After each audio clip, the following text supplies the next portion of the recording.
asalaamaaleykum internet yu Yegle TV dal leen ak jàmm ci seen émission à l'école du parti bu ñu ko waxee mooy émission politique bi nga xam ne dina fekk ndaw ñi nga xam ne ñoo yëngu ci seen parti fépp fu ñu mën a nekk mu woo leen ñu def débat bi nga xam ne nag dañuy waxtaanee lépp li nga xam ne mooy idéologie waaye tamit formation ci seenu parti waaye tamit ndax dañoo war a nekk rek ci deuxième plan second plan fu ñu leen soxlaa rek ñu ñëw bu xeex jotee ñu dem xeexi wala xuloo bu jotee ñu dem xuloo ji loolu lépp la ñu war a tënkee ci émission bi di à l'école du parti tey nag ñu fi dalal ki nga xam ne mooy Pape Cissé bokk ci République des valeurs muy mouvement bi nga xam ne mouvement Thierno Alassane Sall la sëñ bi Cissé ñu ngi lay nuyu. waaw maa ngi lay fay monsieur Deme di rafetlu invitation bu baax mais avant tout da may ma nuyu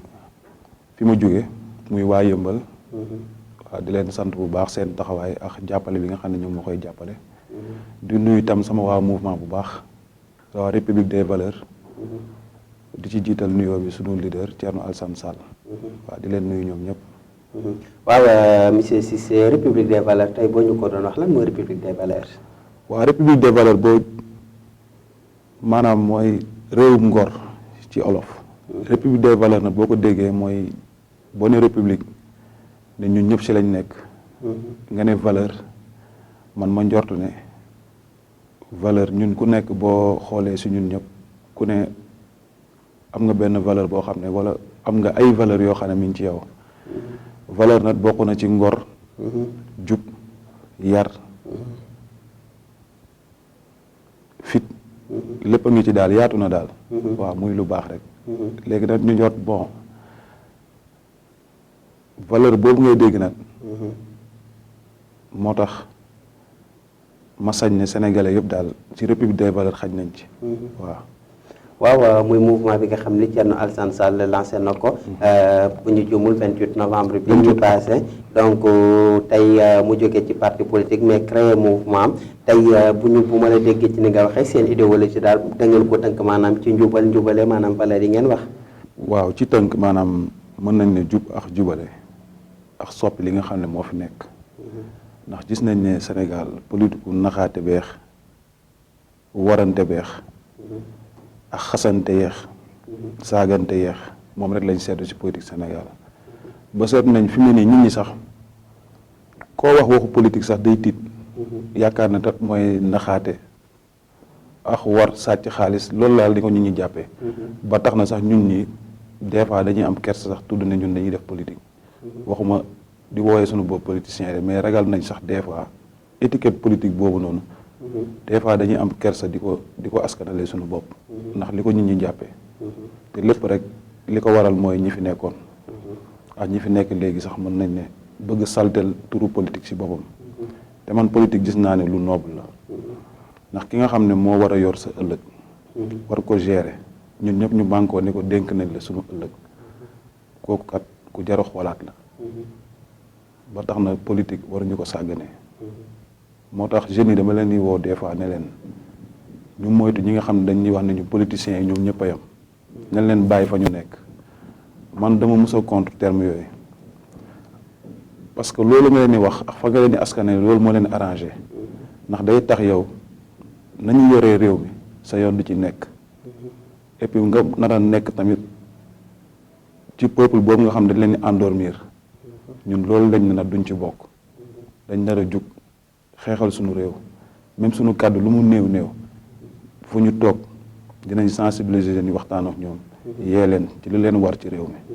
waaye yaa ngi wax sax da ngeen di sensibiliser ndaw ñi mais jàpp nga ni place ban la ndaw war a mën a am ci parti politique am ndax rek dañoo war a jouer second rôle yi bu xeex jotee nañ jóg xeex bu xuloo jotee ñu jóg sànni ji mais bu demee ba décision yi ñëw nag ñu tegee leen ne la ban rôle ak ban place la ndaw mën a am ci biir parti politique am. waaw li nga wax ni dama la ciy fekk si parce que bu ñu xoolee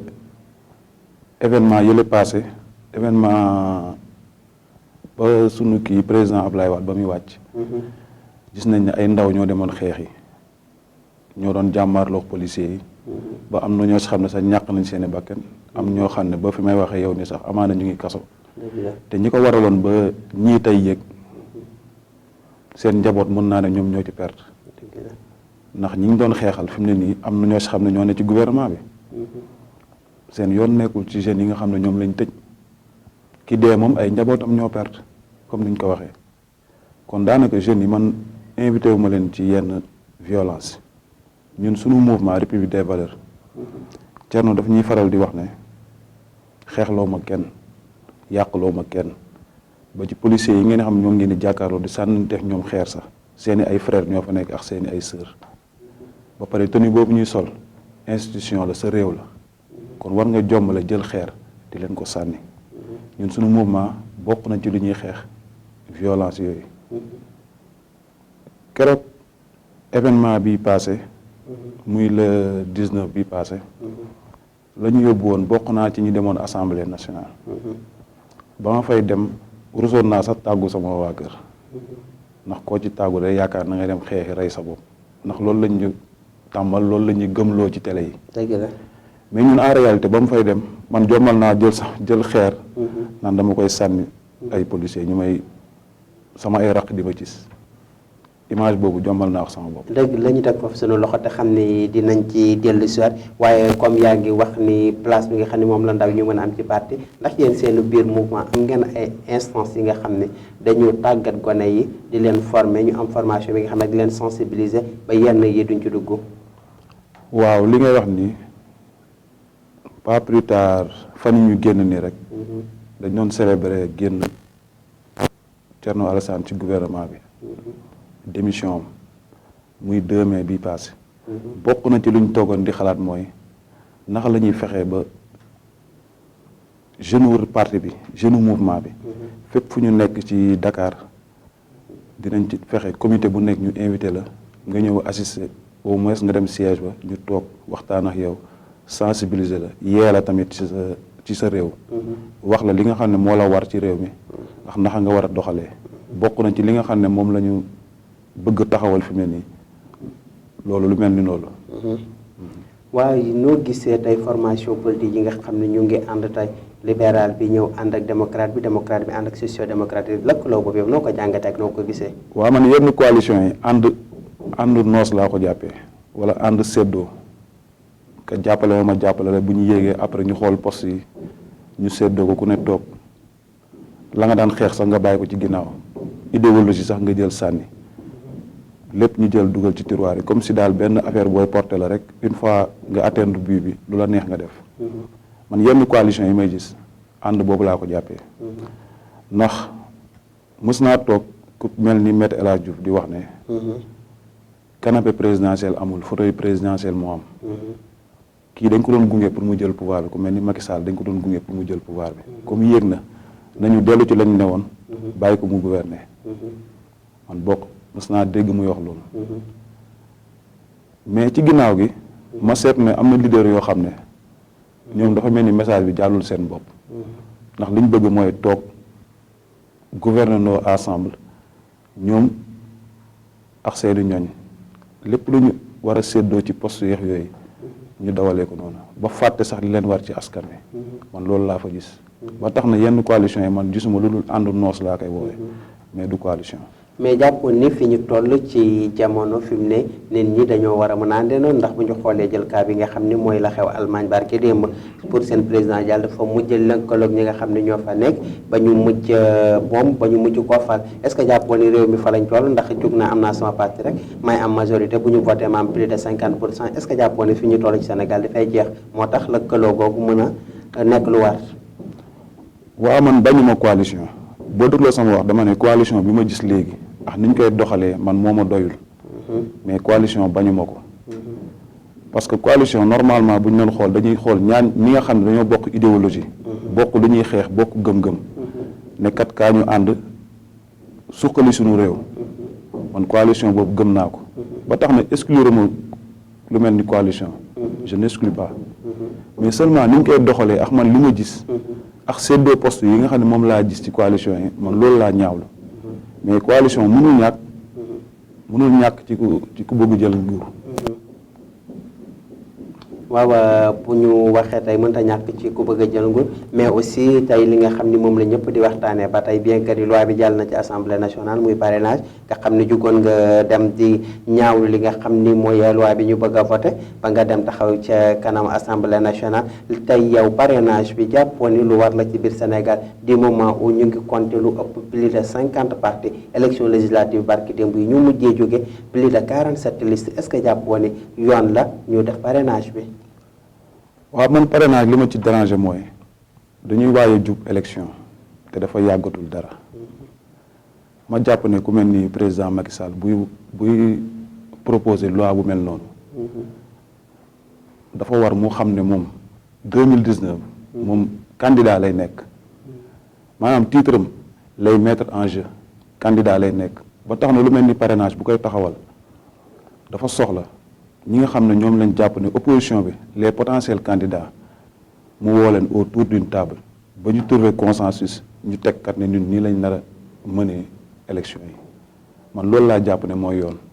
mais à 10 mois des élections nga xëy kat ne da nga bëgg changer règle du jeu man daf may fàttali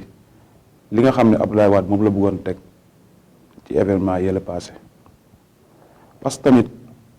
man li ma xaw a déranger tuuti ci réew mi mooy. lan moo tax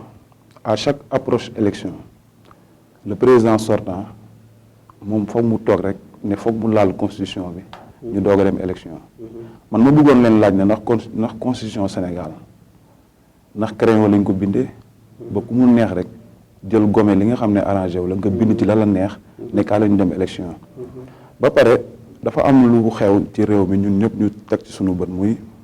carte électeur yi nga xam ne wala carte d'identité nationale yi nga xam ne mënul fexe ba génn chaque jour man su ma xëyee préfecture bi nga xam ne moo ne sama koñ damay romb ñu ba léegi fa fi may waxee yow ñi différent seen carte d'identité mënul génn mais ki nga xam ne carte d'identité mënul génn mënugul voter mais kooku aaju na ñu fexe ba une majorité au moins une portion de la population ñu jot seen carte d'identité wala seen carte électeur ñu doog kat xalaat nan la ñuy def ba dem élection man loolu laa jàpp ne mooy yoon. waaye yéen ñi nga xam ni yéen a ànd ak ñun yéen internet yi di ñu seetaan ci www.yegletv.com yéen a ngi seen biir émission à l'école du parti donc tey ñuy dalal Pape Cissé bokk ci mouvement République des valeurs bi nga xam ni Thierno Alassane Sall moo ko jiite mais monsieur Cissé bu ma dégloo ci sa biir wax ni nga andee mbirum parrainage bi yow daa ko parrainage mais ni ñu ko andee ak moment bi ko président bi andee moo la met te aussi yaa ngi wax ay waxtaan mais avant ñu jëm ci parrainage bi président pourtant woote na ay waxtaan de waaye ku jéegi ñoo nangu wut a dem loolu aussi nga ban jàngat nga ci am. waxtaan bi li ma ci seetlu mooy woote na waxtaan waaye parrainage dafa bokkul ci waxtaan bi na waxtaan boo xam ne da ngeen di ñëw wax parce que yàgg nañ fi gis ay dialogue nit ñi dañuy ñëw wax buñ paree mu jël la ngeen wax denc ba pare ne li ma wax mooy am ñun loolu lañ seetlu mu woote waat fi dialogue ne mën ngeen a ñëw mais lu mel ni parrainage kat bokkul ci wax ji ñun nag lu mel noonu boo ko waxee te ñun parrainage moo ñu soxal parce que ñun élection lañ jëm kon yoon la ñu waxtaanee parrainage boobu waaye nag bu fekkee da nga dàq parrainage ne kenn du ci wax waaye ñëw leen ñu dialogue man gisuma opposition lu ñu fay def man gisuma ko. waaw ba tey gisoo fa opposition di def mais tey jamono ji ñu toll bientôt 2019 mais tey bu ñu xoolee li nga xam ni moo nekk ci biir Sénégal tey boo xoolee crise sociale bi macha allah metti na école bi yëpp ba bi nekk trouvé nañ ci ay saafara actuellement en tant que ndaw yow noo jàngatee loolu nga xam ne à chaque fois Sénégal ñu ngi koy dund maanaam crise scolaire bi nga xam ne duñu jéem a sauver dañu sauver année scolaire mais duñu jéem a sauver système bi yow ban jàngat nga am ci li mel ak yan proposition nga ci am. waaw man pour man échec laa ko jàppee ndax ñaata weer la enseignants yi toog jàngaluñu élèves yi ba pare boo xoolee examen yi 15 jours lañ ci pousse ma lay laaj lu mel ni examen bac man jaar naa ci xam naa la ci nekk ma lay laaj élève bu toog 4 mois wala plus de 4 mois demoo école ñu puusal la examen bi à juste 15 jours naka ngay def ba am bac man dama jàpp ne élèves dañ leen nar a sacrifier sax man loolu laa jàpp. waaw yéen ñu wéy di ànd ak ñun ba tey ci seen émission à l'école du parti ci seen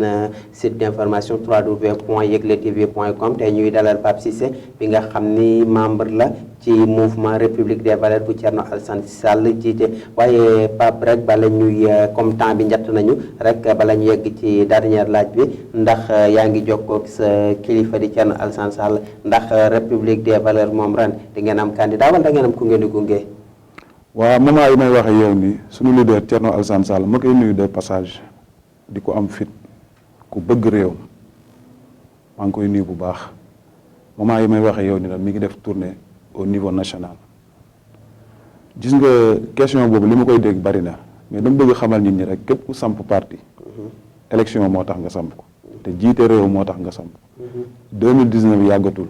te incha allah dinañ xam kan mooy présenté wu. mën nañu am yaakaar kon ni nga waxee léegi 2019 di ngeen am mbër. incha allah. waaw Pape rek temps bi njatt nañu ñu bàyyi la rek nga tàggoo ak ñi nga xam ne ñoom ñoo ñuy seetaan. waaw man maa ngi gërëm bu baax maa ngi lay gërëm bu baax. di rafetlu seen émission bi ndax yoon la kat ngeen xam parti yi lan moo fa am ak nan la ñuy dundee ak jeunes yi lan lañ fa nekkee may rafetlu bu baax invitation bi di nuyu nag di gërëm fi nga xam ne fa laa jógee muy waa Yëmbal ndax au sein du parti man maa leen représenté ma leen di gërëm bu baax nga may ma nag ma gërëm tamit ñi nga xam ne ñoom laa fekk ci mouvement bi parce que dañ ne République des valeurs mais il y a aussi des hommes et des femmes de valeur au sein du parti ma leen di nuyu bu baax di leen gërëm ñoom ñëpp. waaw comme sant nga gërëm nga ñu ci République des valeurs mais yow it ne cant ñeel na la internautes yi lii lañ leen andiloon ci seen émission à l'école du parti muy émission politique bi nga xam ne dinañu fekk ndaw ñi nga xam ne ñoo yëngul seen parti fépp fu ñu mën a ne nekk ci pouvoir nekk ci opposition mais ba société civile yi bàyyiwuñu kenn ubbil nañ ñëpp sunuy bunt ñu ñëw ñu waxtaane li nga xam ne moom moo nekk ci parti jafe-jafe tolluwaay ba wut ci ay saafara donc ñu leen di jox dig daje fii ak fukki fan ak juróom ci beneen numéro ak beneen gan jàngeen jëf jërëjëf Pape.